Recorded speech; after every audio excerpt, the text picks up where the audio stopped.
DKP & Co Chartered Accountants, we are more than just accountants. We are business advisors, taxation consultants, and strategists that specialise in setting up businesses. We understand the client and give them the very best customised advice and strategies to achieve their goals. Visit our website dkpco.com.au or give us a call today on 03 9023 9370. Fast, proactive, personal.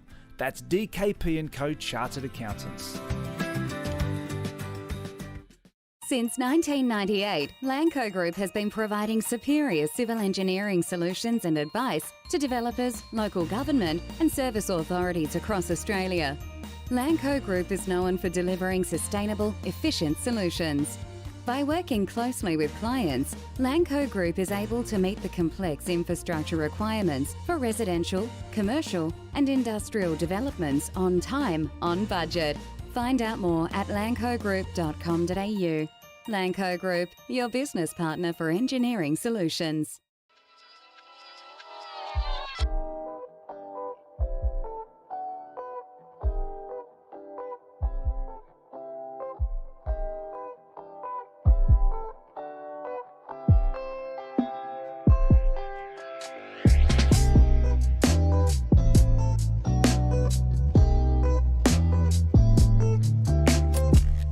Hello, welcome to Twilight Football here at FNR Football Nation Radio. No Nick Tabano this week, he's feeling a bit under the weather, so we have a more than capable replacement in Pokuah Frimpong. Pokuah, welcome, haven't seen you in a while on air. It has been a while, and hopefully I can fill into the shoes of Nick. He is probably a few shoe sizes bigger than me, but I'll try my best. Well, you've got one advantage over him already, and that's that your internet connection doesn't sound like it's from 1997. So I'm proud that the suburbs are doing the internet connection well, because I question the NBN every day, so I'm okay now. Alrighty, we've got a lot to get through today. We've got Ben Smith joining us to talk about Diego Castro and Perth Glory. Look, I have to be careful about messaging him. They're 3 hours behind. 3 hours. You can't trust anybody who's living in a different time zone. I'm going to be honest, Josh. You can't. So it's Twilight Football, but he's going to be joining us on his lunch break. And we've got FFA Cup to talk about, a new Channel 10 lineup, and also some European stuff, Champions League preview, Mo Salah's fat contract extension demands, and whether they're worth paying. And the pressure on Ole Gunnar Solskjaer continues to mount. All that coming up in the second half of the show. But we will start with the FFA Cup. It was, I guess you'd call it a derby. Is it a derby if these teams haven't played before in a competitive match? Adelaide Olympic and Adelaide United? I don't think so, because if Western United and Melbourne Victory and City aren't going to be a derby, then I guess that, Adelaide United versus...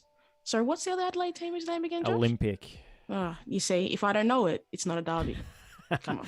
Your ignorance of the South Australian NPL Pokuah shouldn't be held against them. But they did. No. I thought they proved themselves on a pretty important game with a very, very young lineup. Michael Cittadini and he's 18 years of age, and then two young Konstantopoulos brothers making up the midfield. But it was the goalkeeper who stole the show. Day job as a wildlife photographer, but he was a bit of an animal between the sticks, Lewis Moss, saving Ben Halloran's penalty, and his antics before the penalty was just top gamesmanship, pouring water on the penalty spot. Ben Halloran didn't look too pleased with him, and I think it gave him the edge with the save. I love any level of, just a little, just getting in the head. Any goalkeeper who does it. My favorite goalkeeper, Emi Martinez, is the master of it at the moment. So, it pays off more when you do save the penalty or they miss it. It means that it was all worth it. So I'm okay about it. What have you made of Emi Martinez and his pelvic thrusting celebrations after saving penalties? I mean, it's a bit sort of 1990s Duke Nukem, but it seems to work for him. I love it. I love for goalkeepers with personality. The more goalkeepers with personality, the more I have faith in them to save the goal, because they're wild and they'll do anything, and I'm about it. So that's why you don't like Bernd Leno, because he's a boring German blank canvas. I don't, Josh, if we get into a discussion about Bernd Leno, we'll be here for days, okay? Because I cannot. That's not the goalkeeper for me, if I'm honest. Well, we'll get into Arsenal later, but Look, Olympic, I thought, gave a good account of themselves. It's always difficult in these circumstances when you've got a professional side coming up against a team who's had a bit of an interrupted season, has a really young squad, but I thought they gave a good account of themselves. And of course, it actually is finals time in NPL South Australia, so maybe that's why they were in decent nick. But look, I do wonder about what the quality or lack thereof of the FFA Cup broadcasts bodes for the A-League this season, because I don't know if you noticed, Pokuah, but on the main camera for the entire game, there was this constant kind of static, high-pitched whine. And when they cut to camera 2 on ground level, it went away. So I think someone had just forgotten to mute the inbuilt mic on the camera, and no one fixed it for the entire broadcast. And it was super pixel. It was honestly like an NPL quality stream, and I felt it seemed like they were cutting corners. I think that weirdly enough, I feel like these FFA Cup games should be there. They should be perfecting the camera setup already, because if it's like this now, when we get to the A-League, if there are problems, there's going to be a much bigger audience critiquing them on social media, and nobody wants that if it's just the start of a new partnership. Yeah, and on that note, I mean, there is a new Channel 10 lineup announced. Not a Paramount Plus lineup, I note, because they've only announced one play-by-play commentator, which I think, through reading through the lines in this cryptic language on the press release, it just means that Simon Hill will be doing the main game. He's not going to be commentating 10 games per weekend across the, A-League and W League, or in fact, A-League men and women, I should say. Mm-hmm. Yes. So we will have further announcements, I'm sure, as to, the actual on-air commentators, play-by-play people that will be joining him in those ranks. But what did you think of the lineup they announced? Because I saw a lot of familiar faces in that crew. I think it's a lineup that's very safe. I think they are trying to test the waters to make sure they don't go too far out there to turn people away. And they've got an audience that looks relatively similar to the Fox lineup, with a few people from Optus. And with that, it is what it is at the end of the day. It's not amazing. I'm not looking at the lineup going, this is the reason I'll be watching the game, but it's certainly not going to be the reason I don't watch the game. I also wonder about the wisdom of having two essentially experts who are supposed to be providing kind of critical analysis, who have such deep roots in two A-League clubs. And I'm talking about Bruce Gite, who I know is not at Adelaide United anymore, but he was just there last season. Literally their director of football last season. And Mark Milligan, who I'm pretty sure is a current coach at MacArthur. So I just wonder whether they're going to put those guys on those games, and how much of their... This is the problem in Australian football, because everybody knows everybody. Everyone's so afraid of offending anybody. And I felt that was the case with some of the Socceroos games that have gone to our. We'd like to see a little bit, harder hitting criticism. It all seemed a little bit white bread, milk toast for my taste. I don't think you're watching these games to have any significant analysis, because the better analysis, unfortunately, sometimes is on Twitter. Yeah. Even with a lot of opinions. And the Australian it's much easier to spout that kind of stuff on Twitter than it is when the cameras are on you. Definitely. It is. You don't want to offend anybody, but also they do have a job to do. And I would appreciate, especially when I was watching the Socceroos games, some of the analysis didn't, because they were so afraid to criticize, some of the analysis didn't really match up with the game when I was watching. And I was like, that's not really the critique that I would have given. It's like the fourth or fifth critique, not the first problem with the game. And, but... What are your impressions of the Socceroos, by the way? Because you haven't had your chance to voice your opinion on Arnie's 11-game winning streak and the end thereof. I, as a person who doesn't watch the Socceroos enough, I find myself very disinterested in their games when I do watch it. It's not inspired. The midfield looks... They could have 10 players in the midfield and not a single pass would make it to another player. Like, I don't understand. It's so congested. I don't understand it. No, but... And then they just seem very separated. It's like the midfield and the attack. I don't see any creative play in there. And that's a real problem for me. Even though they're winning 11 games, obviously you can only beat the opponents that you have. But the opponents haven't been great, and they haven't been convincing, which always scares me when you verse somebody. And then they did. Japan, who weren't great, are a better opposition, and they just didn't hold up for me personally in that game. Ivan's come through on the new broadcast team. I just want to see who's going to challenge the common opinion. Who's going to be the Roy Keane, the Gary Neville, the Jamie Carragher of this lineup? I think Australian football might need a Roy Keane. Someone who is contrarian and starts conversations. I mean, we've had one on our watch-alongs a lot of the time, and I think it increases the interest in our. It's sometimes going to put a few people's noses out of joint, but those headlines that come from the analysts in the studio going off on one, even if it's completely ridiculous, actually filters through to a lot more coverage of the sport.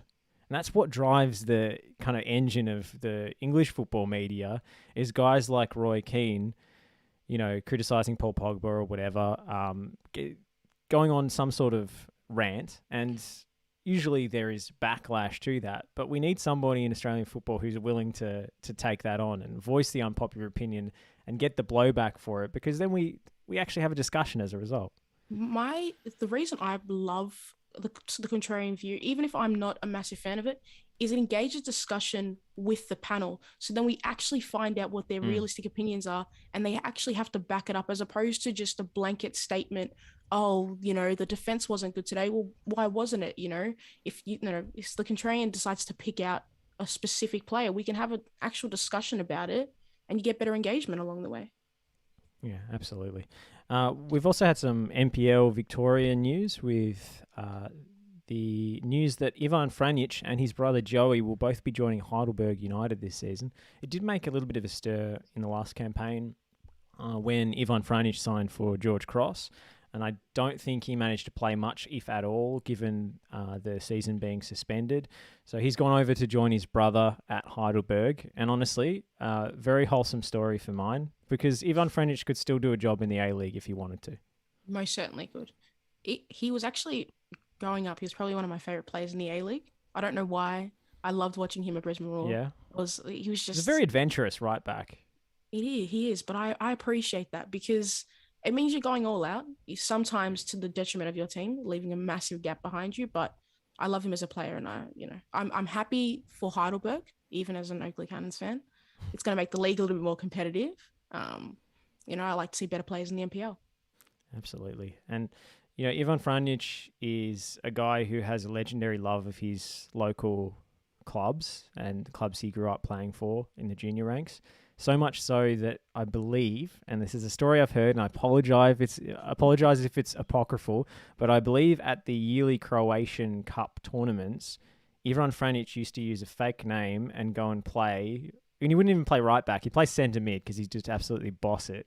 But he'd go play without the permission of his A-League club. I love it. I'm all about it. The stronger the pyramid is, the better it is, to watch. So, I will be definitely watching Heidelberg a little bit more with my eyes wide open for their games. Yeah, and, George Katsakis has been so ridiculously successful there. Last season, when they were still in finals contention and looked to be roaring back in the second half of the campaign, was probably his worst season to date, which is, the longevity is pretty extraordinary. And we'll have to get Kats on it at some point just to talk about how he keeps going year after year and putting together new sides, because they've had some of the super teams of the modern era over at Heidelberg. And Joey and Ivan playing alongside each other, the brothers. I wonder where they'll play. It'd be interesting if Ivan decides to stick it right back, or if he does try and go boss it in the middle of midfield or something. I doubt that he'll be playing right back. I really see him playing in the midfield, just because he provides that experience, and he's great with the ball. So I think we'll be seeing him a little bit more in the midfield as opposed to playing down back. And for Joey, I mean, he suffered a horrific injury. I don't know if you remember when the knee of his own goalkeeper went straight into his face, and I think he got a depressed eye socket and a fractured cheekbone at Melbourne Knights. And last season he went to play State League for Strathmore Split. So it's great to see him fully recovered and back in action. But we'll leave it there and go to a break, because we've got Ben Smith waiting for us on the other side. He's going to talk to us about Diego Castro, Perth Glory, and the legend that that man, the magician with his wonderful beard, leaves out west. Are you looking to change your destiny in life? Be your own boss? Start your own business? If you are, you need people who understand your needs and are committed to helping you make it happen. At DKP & Co Chartered Accountants, we are more than just accountants. We are business advisors, taxation consultants, and strategists that specialise in setting up businesses. We understand the client and give them the very best customised advice and strategies to achieve their goals. Visit our website dkpco.com.au or give us a call today on 03 9023 9370. Fast, proactive, personal. That's DKP & Co Chartered Accountants. Since 1998, Lanco Group has been providing superior civil engineering solutions and advice to developers, local government and service authorities across Australia. Lanco Group is known for delivering sustainable, efficient solutions. By working closely with clients, Lanco Group is able to meet the complex infrastructure requirements for residential, commercial and industrial developments on time, on budget. Find out more at lancogroup.com.au.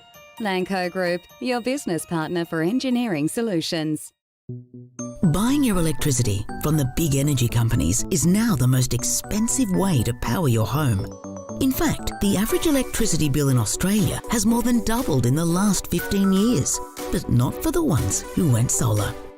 Unlike your electricity bill, the price of solar has actually come down, and there's also government rebates available. So what are you waiting for? Join the 2 million households already saving hundreds of dollars every year. See how much your roof could be making you at solarpowerco.com.au. Go solar and get $500 cash back with the Solar Power Co, Australia's most trusted solar brand. solarpowerco.com.au.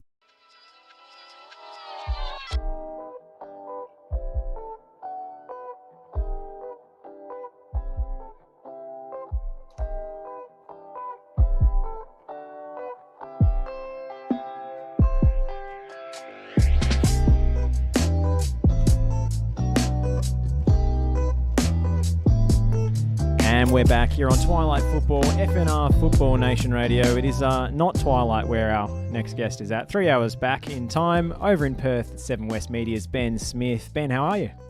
Hey Josh, thanks for having me.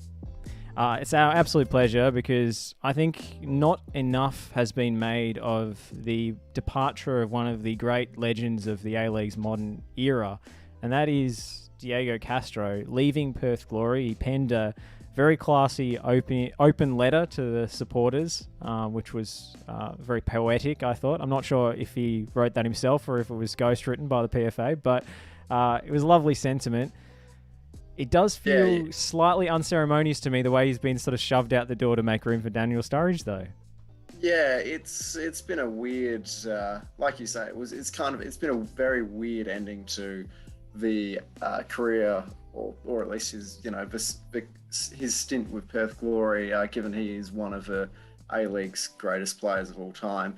And, probably playing a part in that was the fact where at the end of last A-League men's season, he obviously said, there were rumours he was going to retire. He hadn't signed a contract for the upcoming season. Everyone, but it was strongly hinted by, both by the man himself that he was going to retire. He had that final game at HBF Park where he, said farewell to the fans for, it seemed at the time, for, one last time, but he never officially said that he was going to retire. It felt at the time like that was the end of his Glory career, but then there was never any official announcement about it. And then, as the off-season kind of progressed, I think there was a sense of optimism amongst Perth Glory fans that he was in line to return. There were reports in the West Australian by my colleague Nick Taylor that, the Glory were in talks with him to bring him back for another season for, a last dance, so to speak. Apologies for using that cliche. But yeah, he did kind of see, about halfway through the offseason, it kind of felt like, he was going to return to the Glory. And then, I kept reading these reports that, Glory was still in negotiations with him, and they were still in negotiations with him, negotiations with him. And then all of a sudden, suddenly the season's, a month and a half away. He's still not signed. And fast forward to now, and the book is finally closed. Like you say, it was a bit unceremonious with, him, I guess, being shoved out the door, so they could sign Sturridge. But by all accounts, from what I've heard, from what's been reported, the Glory did want to bring Castro back. I think Castro was, he was certainly open to the idea of coming back. It sounded like his wife was a bit homesick, that she wanted to return to Spain, and that was, where this kind of uncertainty came from. I think he obviously wanted to do right by his family, which, I think we can all respect. So I think he just kind of held off on pulling the trigger on a new deal with the Glory, and eventually the Glory kind of felt, well, look, with all respect to Diego and everything he's done, we do have to finalise our playing squad. With, there's a chance we can sign Daniel Sturridge here, who's, if he stays fit, he's an amazing player, but he's also, 7 or 8 years younger than Diego, who is fast approaching 40.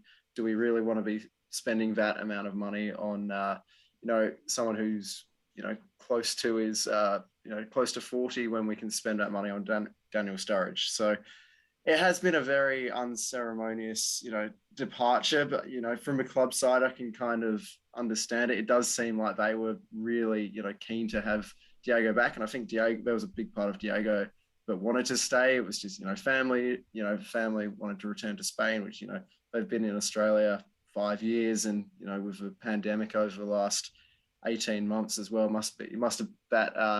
gap between Australia and Spain must have felt even larger. So, can really sympathise with both sides, really. Do you think that his decision not to play in the bubble, I know that's going back a while, factored into this at all? And also his, the general sense of him being slightly unreliable and going AWOL a little bit. There's been instances, of course, with the bubble and, him sort of going off in a caravan and deciding that he didn't want any part of this, COVID-riddled country. He's always seemed to be a little bit of an enigma, a bit of an outsider. And as you say, with the contract negotiations, him not quite coming to the table there, do you think there's part of, the management at Perth Glory that said, he can't really accommodate this guy and his eccentricities anymore? Well, first of all, I wish he would have filmed what he did when he went away on that kind of caravan tour during the bubble, because I would watch that. I would love a Diego Castro directed documentary of his travels. Sort of man versus wild up the northwest coast. Yeah, I could see him, perched on a beach up in Geraldton, or maybe even on the beach, him and his family, having some fun times with the dolphins up at Monkey Mile. It would have been just wholesome family fun. But yeah, I think moving back to that point, I'm definitely sure there's part of Glory which was frustrated with Castro, not just with the recent contract negotiations, but like you say, his disappearance during the bubble, the fact he did enjoy these quite elongated off seasons and pre-seasons prior to Tony Popovic's arrival at the club, although it should be pointed out that the club effectively did sign off on those. So, if nice work if you can get it. Yeah, exactly. If they were, I'm sure there was a part of him which was frustrated with the fact that he did take a bit of extra time off. But they had to sign off on it, so you can only be so angry at something that you've kind of approved. I think a lot of like you said earlier, Diego is a bit of an enigma. He is quite a private person by all accounts. I don't think he particularly likes fame, but he also seems to be a very thoughtful person. And when he has penned these articles that have appeared on the PFA website, he seems like a very intellectual, very cerebral person who quite emotional, which, and you see all of that on the pitch as well. He's a very intelligent, very emotional guy on the field as well as off it. I never really was, personally, I never really felt upset over his decision to forego the bubble. I think, it was a global pandemic. Everyone was scared. No one really knew what was going on at that point. And I think a lot of us still really don't know what's going on. But for me, I think you've got to do right. In that situation, he had to do right by his family. I can understand him not wanting to leave his family, in a foreign land in the middle of a global pandemic by themselves for, 2 months just so he could play football.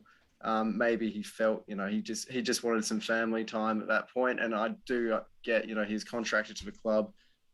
He did have a job to do, but I feel, there's, you need to take care of your family comes first, especially, given the events of the past 18 months. I'm sure there are lots of Glory fans who were very upset that he, chose family over his job in that circumstance. I'm sure there are many people within the club who were furious with that decision. But it was never something I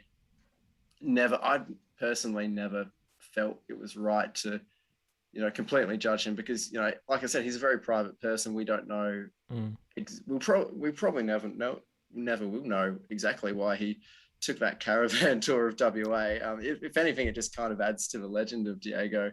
Who is he? I'm not sure many people outside of the club really know who he is. I think he keeps quite a, tight-knit inner circle. But yeah, I never felt he was unreliable. I felt like there were always these, there was always a bit of a myth that Diego was unreliable, in terms of, his late starts to the season, his decision to forego the end of the 2019-20 season. But I think when he played, he was anything but unreliable. Absolutely. I mean, the output on the field always seemed to outweigh the sort of privileges he was sometimes granted off it. I did laugh in his farewell letter where he specifically thanked Kenny Lowe, maybe for those relaxed pre-seasons and allowing him a couple of months to play himself into shape. But amongst the fans, you say this sort of legend is only added to his exalted status. Where does he rank in kind of the pantheon when it comes to all-time Perth Glory greats, but also all-time, I guess, fan favourites and, sentimental favourites? I think personally for me, the Perth Glory Mountain Rushmore starts with Diego Castro. He's number one on the list of Perth Glory players to ever take the field, to ever score in front of a shed, to ever, to win a trophy as he did with the Premier's Plate a few years ago. I think, I have a lot of respect for the likes of Jamie Harnwell, Scott Miller, Bobby Despotovsky, Gareth Naven, Jason Pekovic. I believe I'm missing someone. I think I said Maureen Despotovsky. But yeah, I have a lot of respect for the NSL legends and, the previous A-League legends of the club. I grew up watching, Bobby Despotovsky and Damien Maury and Jamie Harnwell, at Perth Oval as it was known back then. I still go back and rewatch games every now and then. For me, Diego is the best player to ever pull on the purple shirt. He was a fantastically talented player. Someone who was, he came to the A-League from La Liga had a pretty solid season in La Liga before he arrived in Perth, despite his advancing years. For me, he was magnificent. It was an absolute pleasure to watch El Maestro, week in, week out, strut his stuff. And like you say, he was given all these affordances off the field, with the late preseason starts. But, even with those late preseason starts, he'd come in and he'd just start bossing the game. He'd still take over games. He couldn't do it for as long because the fitness wasn't there, but he just had this talent that we couldn't, that was just so far above the rest of the league. But even though he was coming from a much lower fitness base, he could just bend games to his will. He could, still produce these magical moments. And it was, there's never really been a player like him at Glory. I think Despotovsky was probably the one closest. He was this kind of mercurial striker, but I guess in a bit of a Dennis Bergkamp mold, but he also scored a bag of goals as well, in addition to being this creator who helped Damien Morris score a similarly large bag of goals. And I think Castro, a lot of the Glory legends who have been at the club have been Australian. Castro is, he's the guy from Spain. He came in as this, Spanish lad who had played in La Liga. He was kind of in his mid-30s when he first joined the club. I think when he signed, there wasn't too much fanfare. There was a lot made in the local media. Oh, he scored at the Bernabeu against Real Madrid. That was his kind of selling point. And it took him a few games to hit his stride. I think I seem to recall there was about 8 or 9 games into his career at Glory. He had this fantastic performance against Adelaide United where they won 3-1. And that was the first time I think a lot of Glory fans started to realise there's a pretty good player we've managed to secure. And then I think no matter what would happen, at this point, a lot of Glory fans didn't know, were not to know that Castro was going to stay for another 5 years and go down as an all-time legend. But at that, by the end of his maiden campaign, he'd already written himself into Perth Glory folklore. That was the campaign, where Kenny Lowe's team were maybe not playing their best football. And then, they started pretty slowly, and then they won 11 of their last 12 games to make the finals. Castro ended up winning the Johnny Warren medal that season. He was magnificent in that do-or-die game against Melbourne City, where they needed a win to basically, secure their spot in the finals. And he had an assist, and he had that absolutely magical volley at the shed end, which I can still remember. Mike Cockerell's commentary call of that is simply splendid. I was in the press box for that game. I had a perfect view of that volley, and as soon as it came off his foot, you knew it was going bottom corner. It was magical, and I think that was when every Glory fan knew for sure, like, this guy is not just a good player, but he is possibly the most talented player to ever play for the club already. And he went about cementing that status over the next 5 or 6 seasons, and every year it kind of, this love for Diego grew. There's a really important thing I think a lot of Eastern states people don't know about Western Australians is Western Australians are very parochial. We feel, there's a real sense especially among the psyche of WA sports fans. We feel like if you look at AFL, if you look at cricket, if you look at football, WA sports fans generally feel that the Eastern states media don't really pay attention to the big names of, coming out of Western Australia. You see it all the time in the footy with the Eagles and Dockers. There's always a lot of Eagles and Dockers fans, wondering why their teams aren't getting credit from the Melbourne media. And it's very similar for football. There's a lot of Glory fans who feel Castro is one of the, one of the top 3 A-League players of all time. And they definitely feel that, the media machine over East has not given him his due credit. I think if Castro, I certainly feel, the way that his kind of departure has kind of unfolded over the last, couple of weeks, there hasn't really been too many tributes to him in the media. It kind of feels like there's almost a sense that it's just another player who has retired. We're talking about Diego Castro. We're talking about a guy who dominated the league for 5 or 6 years, who was a Johnny Warren medalist, who helped Glory win their first, piece of silverware in more than a decade, who almost single-handedly dragged Glory back into relevance at times. He was just such a force of nature. And Glory fans loved that they had a player they could call their own who hadn't played for any of the Eastern States teams, for any of those other teams. I'm using air quotes there. I'm sure the listeners obviously won't be able to see that. But, like I said, WA people were very parochial. Diego he may have come from Spain, but he was a WA boy to Perth Glory fans.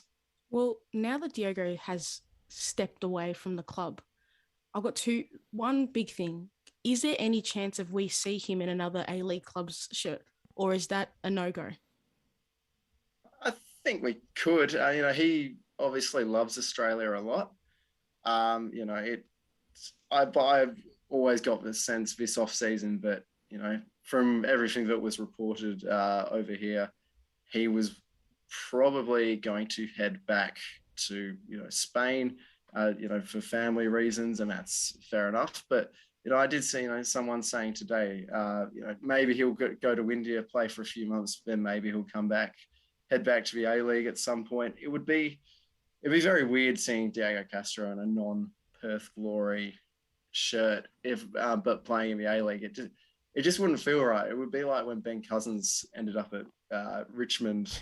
Yeah, that didn't end out well. No, it did not. Nothing. Not Ben Cousins' story has unfortunately not had very many happy endings so far.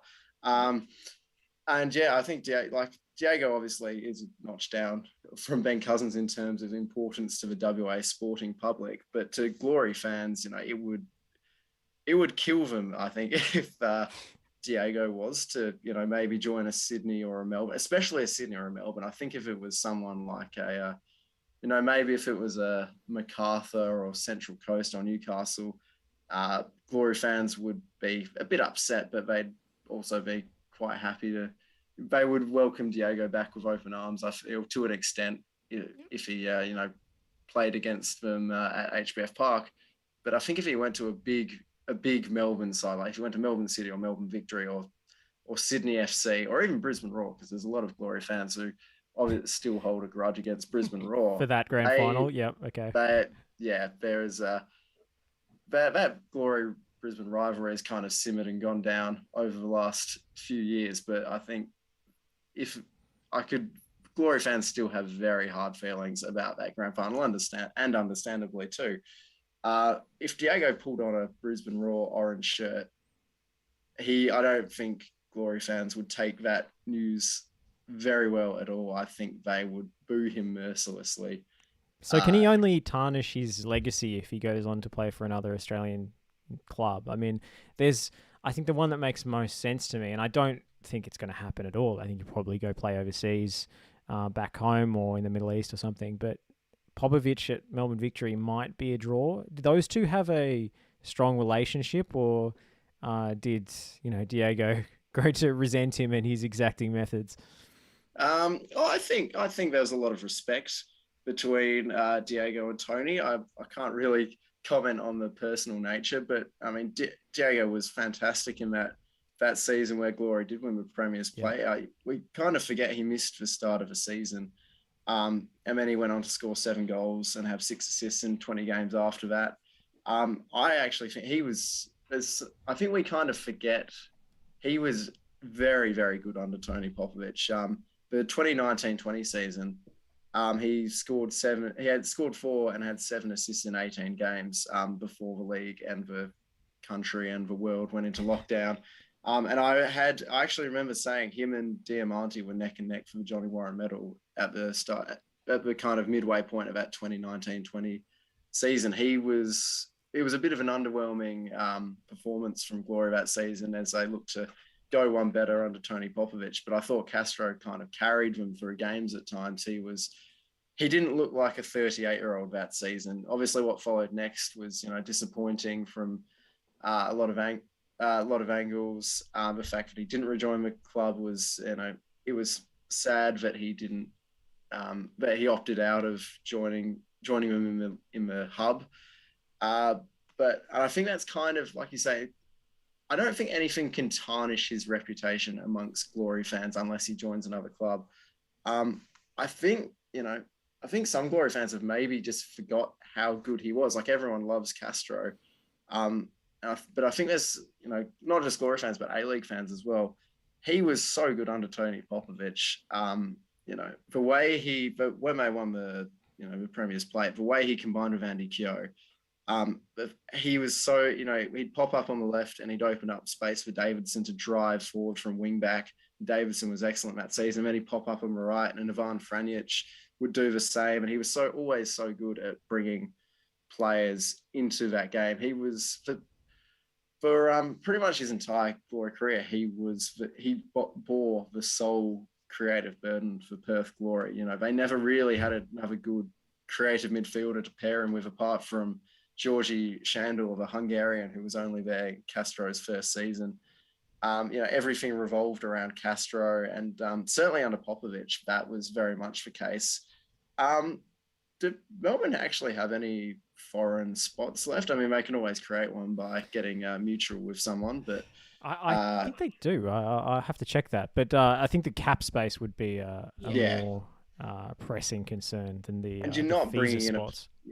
And you're not bringing in a player like Castro unless you're paying him good money, you know. And I think going back to kind of your original point, I do think that maybe, you know, Tony Popovic, if I could definitely see him popping up at Melbourne Victory. I think it's a very, very low probability, but he's definitely the sort of player that I think that Popovic team needs. I don't know whether a 40-year-old Diego Castro would be as effective as a 37-year-old Diego Castro was under Tony Popovic, but looking at that Melbourne team as it's currently constructed, I do kind of wonder where, if Popovic has learnt his previous lessons from, you know, his time at Perth Glory, where they kind of really struggled to break down compact defences, you know, teams that would sit behind the ball. At Castro, you know, with his brilliance, with his ability to create both with the ball and without the ball, to find these little pockets of space, you know, even against compressed defences, and you combine him with the likes of Marco Rojas and Robbie Cruz and Chris Economides, and yeah, that would probably, if he did end up there, I think it would be very hard to stop Melbourne Victory, you know, for the title this season. But obviously it all depends on, first of all, whether Castro has any interest in ever returning to play for Melbourne. Maybe, like I said, we don't really know too much about the man. Maybe he does consider Perth to be the only Australian team he'd consider playing for. But yeah, I think, you know, if there was a, you know, scenario where he did end up with a victory and playing for Tony Popovic, by all accounts, they got on fine during their time at Perth, and I think he could really unlock some things. Even at this age, you know, maybe he wouldn't be a, you know, play 90 minutes every week guy. In fact, I'm pretty sure he wouldn't. But, you know, to have that up your sleeve, maybe for 30 minutes at the end of a game, would make Melbourne Victory very, very dangerous. Well, you raised the point about the visa spots, and just to clarify that, there is one spot available, but everyone expects it to be filled by this Italian striker, Francesco Margiotta, who is surely to be announced, in the next few days. So I forgot about Rojas being a Kiwi. There you go. There probably isn't a spot for him if a striker is that last visa place. Pokuah, I'd cut you off there. Well, no, I was just, with Castro heading out the door, there is a new big arrival, shiny English striker by the name of Daniel Sturridge. Can he fill the boots of Diego Castro? Are we going to see some magic, or is it going to be an injury-riddled season? What are our predictions? I think Sturridge he's obviously, you know, he is a great replacement for Castro in terms of marketing ability.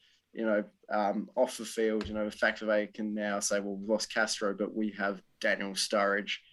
There are a lot of Liverpool fans, a lot of English Premier League fans in Perth who will, you know, Tony Sage has already hinted that, hey, if there's demand for 30,000 tickets for Daniel Sturridge's opening game, we will move it to Optus Stadium if we can. So from a, you know, off the field point of view, it's a very good replacement to, you know, replace the club's greatest ever player with a guy who, you know, 5 years ago was enjoying a frankly brilliant English Premier League season. Obviously, on the field is where Daniel Sturridge's true worth will be measured. He is the sort, you know, he's a very different player to Diego, and that's kind of why I'm a bit worried about his impact. I'm obviously not questioning Sturridge's ability. He's a fantastic footballer when fit, and that is the biggest caveat, when fit. You know, are we going to get Daniel Sturridge, who, you know, he says he's in great shape. You know, he says he's been working with a personal trainer. He says he feels awesome. He says he's really keen to play football again. You know, if his body, you know, can hold up, I think he's gonna be really good. I think he's going to be a very good addition to this Perth Glory team. I think he could really, you know, putting him next to Bruno Fornarola is going to be fun. Like, that is something I'm just looking forward to watching Sturridge. The biggest thing for me, and I've said this so many times, you know, for years, and I've even mentioned it today, you know, Diego Castro, for pretty much his entire time at Perth Glory, he bore that sole creative burden. He was the sun in the Perth Glory solar system, because everything revolved around him. You know, for all the fantastic players they have kind of put with Castro, like Andy Keogh, Adam Taggart, Chris Economides, Bruno Fornaroli, they're very different types of players to Castro.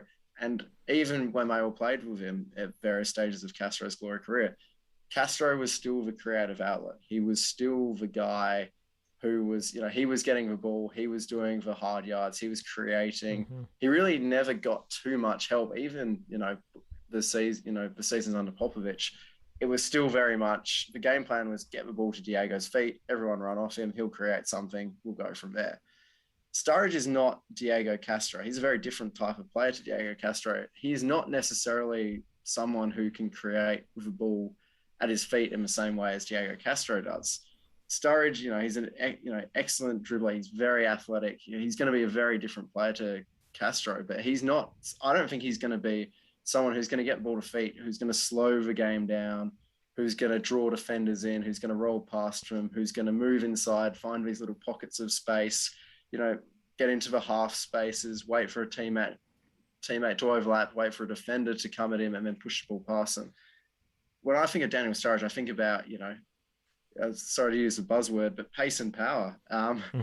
He's very, and that's, you know, he's very good at using pace and power. He is that's what I love about watching Daniel Sturridge. He's a very classy footballer, but he's not the playmaker that Diego Castro is. And on that note, Ben, I did want to ask, I mean, just how many forwards can Richard Garcia cram into one Perth Glory lineup? Because there's Fornaroli, Keogh, Sturridge, Sardinero. You know, that's a lot of strikers, and not a lot of, as you're hinting at with this answer, not a lot of creativity, not a lot of service. And that's what worries me about this season, because we saw a lot last season about this sort of Richard Garcia 4-2-4 sort of slinging crosses into the box. It was trying to hit a nail with a sledgehammer at times.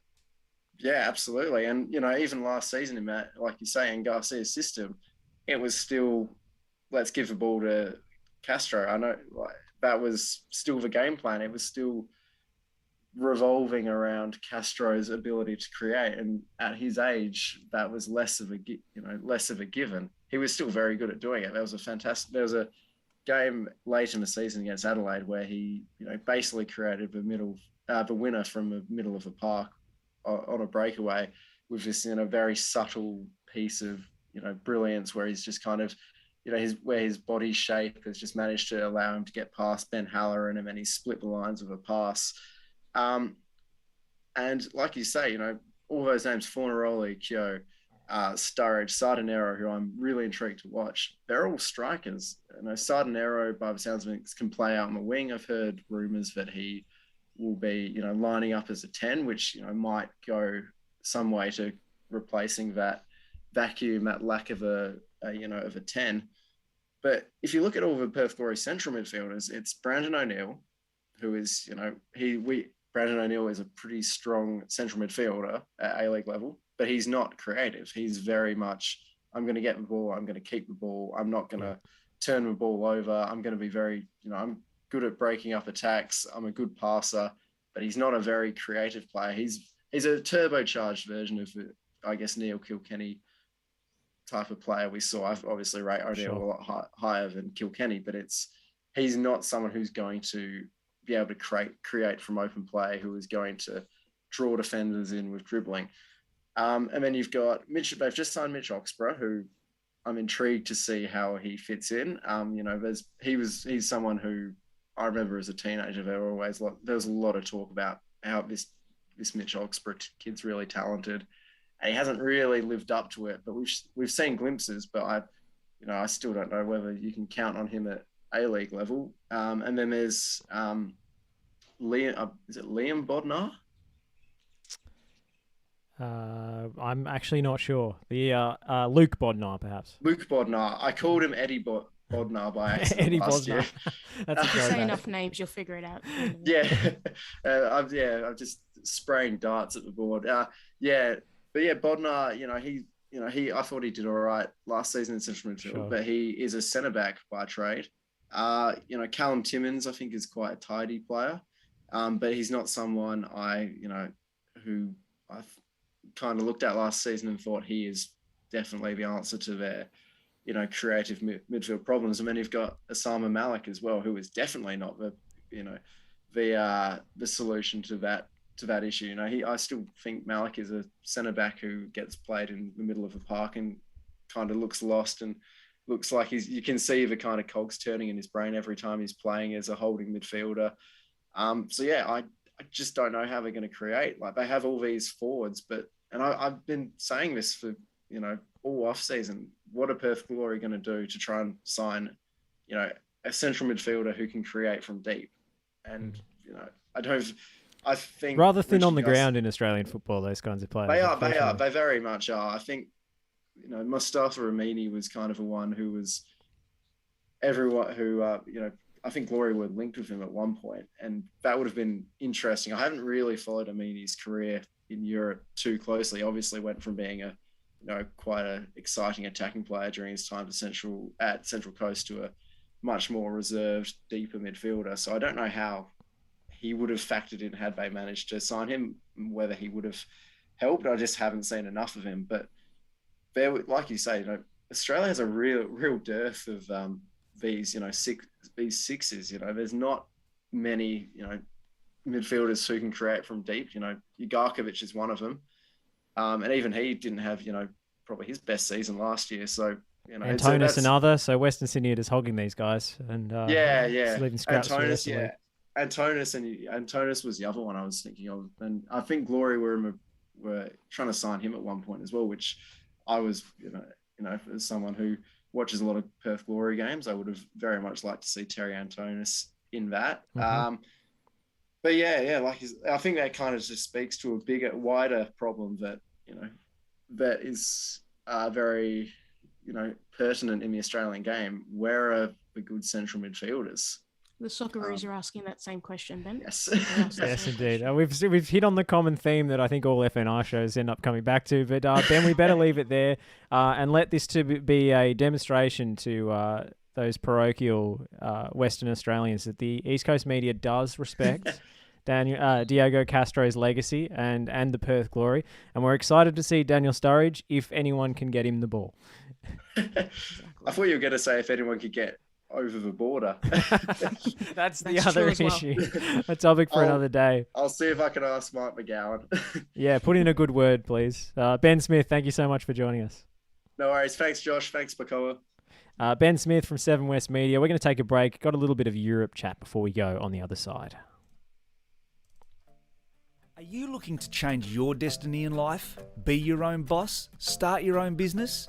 If you are, you need people who understand your needs and are committed to helping you make it happen. At DKP & Co Chartered Accountants, we are more than just accountants. We are business advisors, taxation consultants, and strategists that specialise in setting up businesses. We understand the client and give them the very best customised advice and strategies to achieve their goals. Visit our website, dkpco.com.au, or give us a call today on 03 9023 9370. Fast, proactive, personal. That's DKP & Co Chartered Accountants. Since 1998, Lanco Group has been providing superior civil engineering solutions and advice to developers, local government and service authorities across Australia.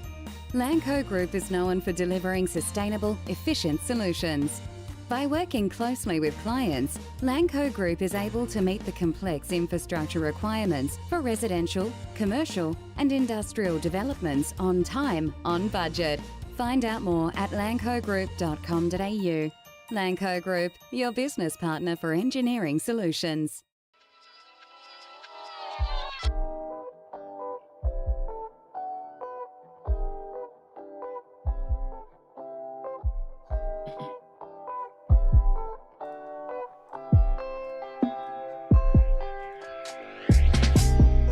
for the final time this evening on Twilight Football and Pokuah. We've got to turn our attention abroad to the European stuff. We've got some topics to hit off. Champions League starts back up again tomorrow.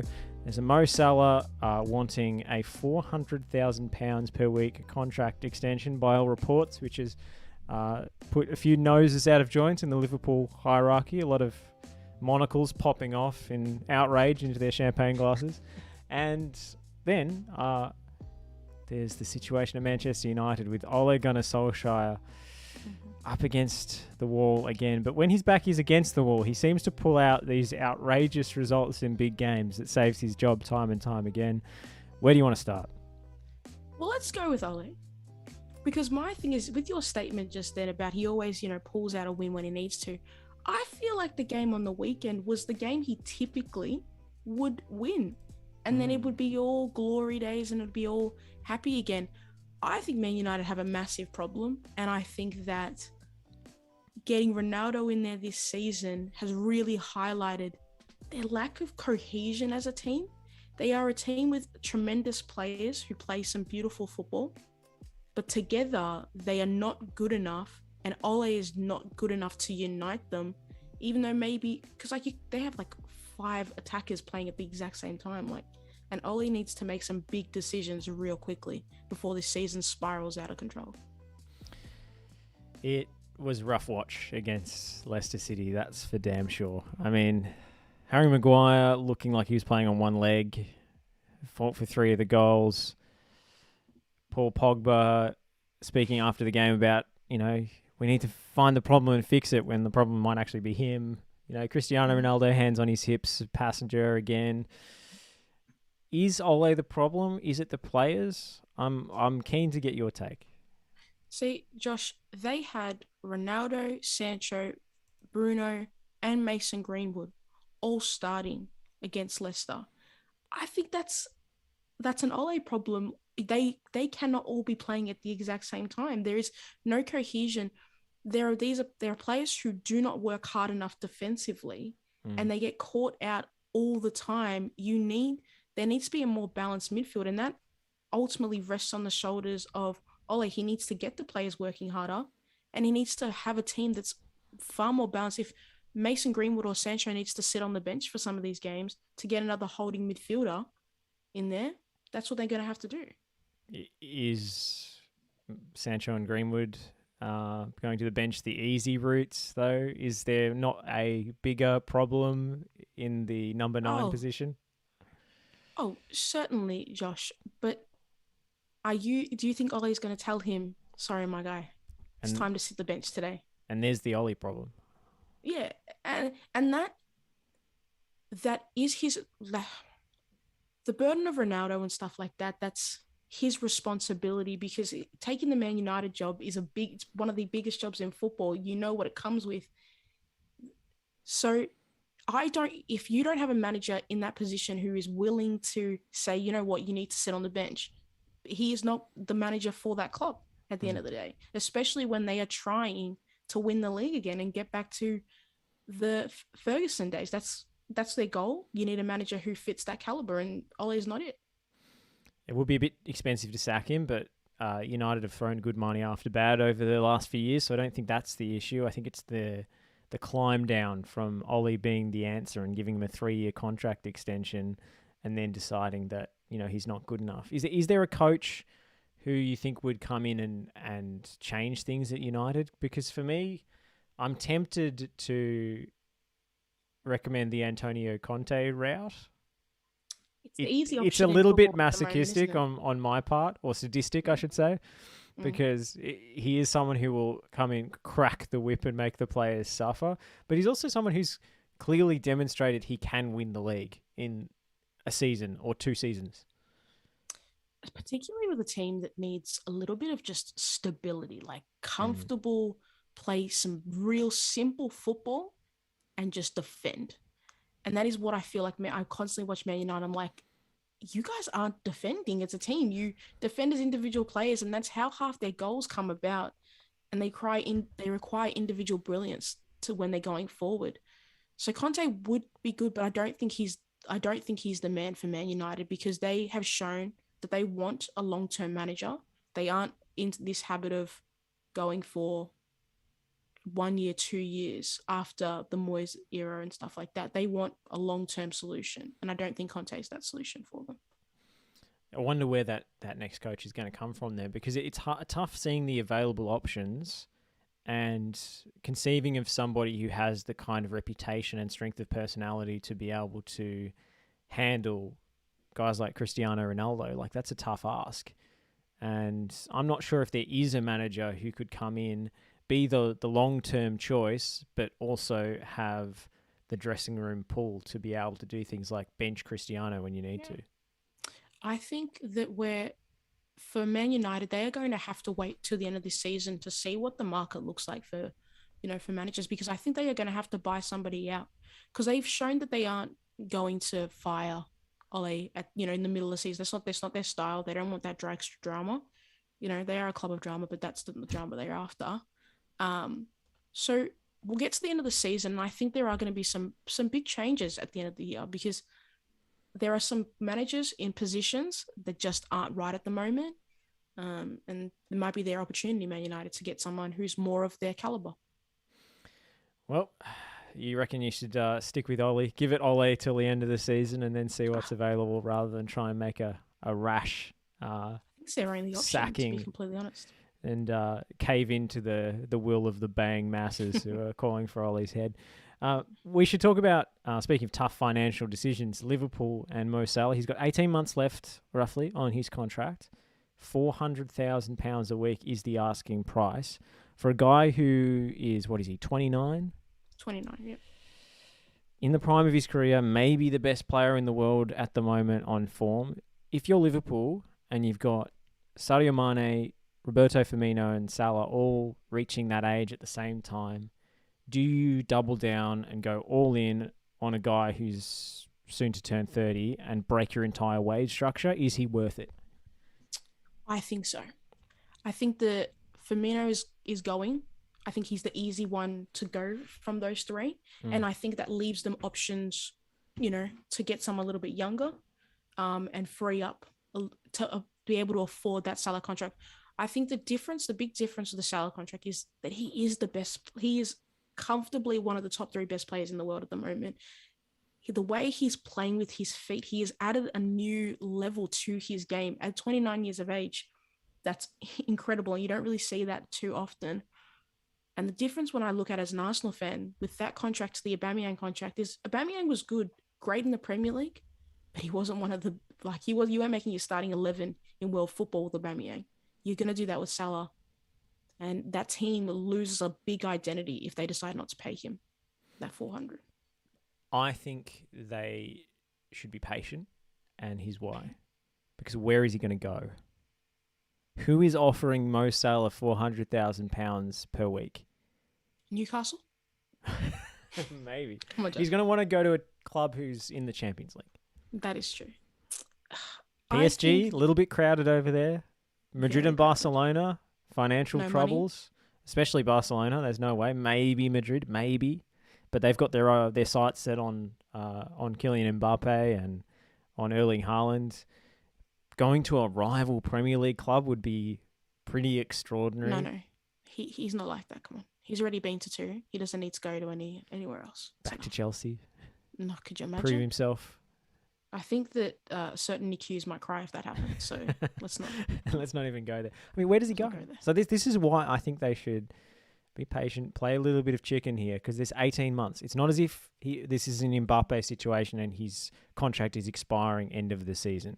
So they've got a little bit of time, and I do believe that Liverpool won't run in a kind of very aggressively rational way, and they're not going to be breaking their wage structure on a whim. It's going to be a long and considered decision. So I wouldn't expect to see that contract signed until next year at Northern Summer. They say aim high, and then if you fall somewhere, what is it? Aim for the stars, and if you fall at the moon or something like that. Is that the saying or something like that? Or aim for the moon and the stars. It's one of those sayings. I don't know. The 400, I think it's a far dream, but I do think But if he's the best player in the world, I mean, that's what the best player in the world gets paid. The 350 mark, might be a little bit more doable for them.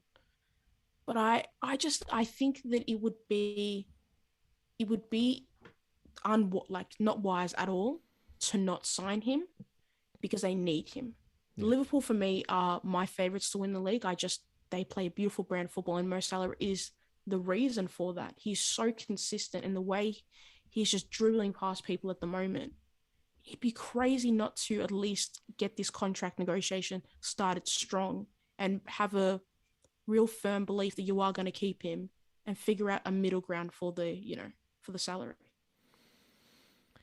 It's a tough decision facing the Liverpool FC directors, and they don't have Michael Edwards in charge anymore, their transfer guru. So maybe we'll see a change in strategy, or maybe it's just too terrifying a prospect to lose this guy, so they will have to pay him what he asks. I know we brush past Madrid, but Madrid have been crazy. They will continue to be crazy. They will spend money even though they don't have the money. So if Salah looks like he's on the market, I have no doubt the Florentino Perez will just go, phew, I'll take that. I'll add him to my chest as well. Mbappe to Madrid seems like a fait accompli at this point. And, football is a crazy business, so that might change. Gosh, the Spanish banks will give our money to anybody, okay? Look at Barcelona, so they'll take him too. But Mbappe to Madrid is looking more and more likely on a free at the end of the season. Could that then open up the possibility of PSG for Salah? Because they would pay him 400, 500, whatever you want, man. It's just money over at PSG. And maybe Messi in a false nine role. Then you got Mbappe, Messi, Salah, and you're playing fantasy football again. I couldn't see his style of football fitting with PSG. And I know that's a weird thing to say because PSG are literally Real Madrid at the moment who just buy anybody and whatever. But I think the Salah, because he's playing such great football at the moment and he's not just scoring goals, I think that it would go against his own nature to go and play at PSG and not be the star. I think PSG is just a little bit too far out of reach out there.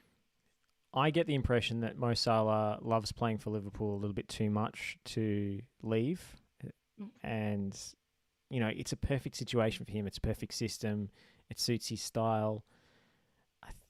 I think he will resign, and that's why I think the club can play hardball a little bit at the moment until the summer. And until that contract clock really starts ticking down, I think they can probably, save themselves a bit of money here. And they might need to, because Liverpool's owners have been essentially, from a transfer fees perspective, running the club at a neutral net spend for quite a few years now. They are not big spending owners. They are guys who are trying to play money ball with Liverpool. And they're like they're running a baseball team. They're trying to find the inefficiencies. Like the Boston Red Sox? Yeah, exactly. I mean, that's same owners. So It's the same approach. So I just can't see them splashing silly money around when they know they can probably squeeze him a little bit here. Yeah, it's not good. I highly doubt it will be the 400, thousand that he'll get, but I think it'll be a healthy, paycheck that us simpletons would dream of getting in our bank account. Yeah, can't even imagine. Pokuah, Champions League coming up tomorrow and Thursday morning. Atletico Madrid, Liverpool in Madrid. Do you see this going the same way as it did last time these two clubs met, or is Liverpool just too good at the moment? I think Liverpool's too good. I really think that Liverpool are gonna comfortably win this. I trust them at the moment. I love their form. I love the way they're playing. It reminds me of when they won the leagues and when they won the Champions League. So I feel good about them beating Atletico Madrid. And I think that some other teams in their group would appreciate them beating Atletico Madrid as well. PSG, RB Leipzig, no Neymar for PSG. I think this could be a tough one for them. I think that too. I think the Leipzig are always a tough opponent. They play such a weird brand of football. And PSG never like to play consistent football either in the Champions League. No, I mean, you said they doesn't fit with their style, but I don't know if they have a style. It's sort of a bit nebulous and based on the personalities of their styles. They're a more expensive Man United. So, yeah. Well, speaking of Man United, they play Atalanta at Old Trafford. Is this going to be a classic Ole backs against the wall win, or could this spell the start of the downward spiral? start, Josh. I feel like we're in the middle of this Okay. storm. Will it continue say. then? It will certainly continue. Because You know their what, I think- fixtures, just on that note, Man United's fixtures over the next month or so, Yeah, I was looking at this before. absolutely brutal. An absolutely brutal run it's- of games. Here we go. Atalanta, Liverpool on the weekend in the Premier League, then Tottenham the next week, Atalanta again because you've got the back-to-back home and away match days, Manchester City, Watford, it'll be a bit easier. Ooh, a little bit of a reprieve. Villarreal, Chelsea, Arsenal. I'll be honest, Josh. Ole needs to win this Atalanta game if he wants to have some good, comfortable nights of sleep, because there are some big losses coming. I think that Liverpool are going to carve through Man United, and Man City as well. It's a comfortable win against Arsenal at the end of that. So, if Ole can ride the storm, he'll be okay.